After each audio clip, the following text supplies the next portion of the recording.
చేవెళ్ళ, ఆదిలాబాద్, నిజామాబాద్, ఖమ్మం, మహబాద్, వరంగల్, కరీంనగర్, పెద్దపల్లి, జైరాబాద్, భువనగిరి 10 నియోజకవర్గాల మీటింగ్లు వచ్చినాయి అబ్బా ఇయాల్టికి. ఇంకో 7 మిగిలినాయి. పండుగ వస్తుందని రేపటికెళ్ళి బంధు, మళ్ళా 16వ తారీఖెళ్ళి చాలు చేస్తారు. గంత గొప్పగా ఏలుబడి చేసినా ఎందుకు ఓడిపోయినాం? రేపు పార్లమెంట్ ఎలక్షన్ల గెలిచాలంటే ఏం చేయాలనే చర్చలు చేస్తున్నారు గులాబీ భవన్లా. మరి అలా ఏమైందంటే ఇవాళ భువనగిరి పార్లమెంట్ మీటింగ్ లో రామన్న డైలాగ్ ఏందంటే, కాంగ్రెస్ పార్టీకి మేము ట్రైలరే చూపించినాము, ఫిబ్రవరిలో పెద్దసారి వచ్చి సినిమా చూపిస్తాడు.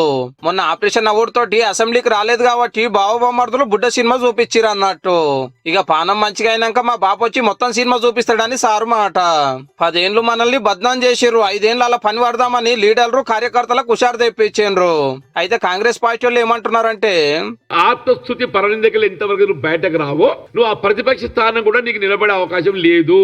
సిట్టింగ్ ఎమ్మెల్యేలకు టికెట్ ఇవ్వకుంటే పక్కా గెలుద్దాం అన్నాడు కదా మొన్న. అని అభ్యర్థులను మార్చేది అసలు అధినాయకులు మార్చాలంటే మార్చి కాంగ్రెస్ సర్కారు 6 గ్యారెంటీలు కాదు 420 హామీలు తీర్చాల్సి ఉంది. ఆల్రెడీ పబ్లిక్ మలరవడుతున్నారు, అంతా మనదికే వస్తారు అన్నాడట కేటీఆర్ సారు. ఈరోజు మా నిజాం సాగర్ నీరు కూడా 2వ పంట వండుతుంది అంటే అది కేసీఆర్ గారి పుణ్యమే. ఈరోజు నీళ్లు వదిలిపెట్టకుండా, నిర్ణయాలు తీసుకోకుండా పొలాలన్నీ పడవ పెట్టారు. ఏం కోపం ఇది? దేనికోసం? రైతుల మీద కోపమా? ఎవరి మీద కోపం ఇది? అంతేకాదు లీగల్ సెల్ కూడా పెట్టారు కార్యకర్తల కోసానికి. అంటే సోషల్ మీడియా సిపాయిల మీద కేసులైనా గట్లనే వాళ్ళని అరెస్టులైనా అంతా పార్టీ చూసుకుంటది అన్నట్టు. అదరద్దు బెదరద్దు, గట్టిగా ఓట్లాడదాము, పార్లమెంట్ ఎలక్షన్ లో తడాక చూపిద్దామని అవాజ్ ఇచ్చారు పార్టీ పెద్దలు. రోజుకోవాలి ప్రెస్ మీట్ పెట్టి అది చేయలేదు ఇది చేయలేదని గట్టిగానే అడుగుతున్నారు. ఇంకా 2 లక్షల ఉద్యోగాలు మీరు యువతకి చూపించాలని జనవరి 3 తారీఖుకెళ్లి దినామొక పార్లమెంట్ నియోజకవర్గం మీద మీటింగ్ అవుతుంది గులాబీ భవన్ లా. అందరితోటి మాట్లాడుతున్నారు, సలహాలు తీసుకుంటున్నారు పక్కా గెలవాలని.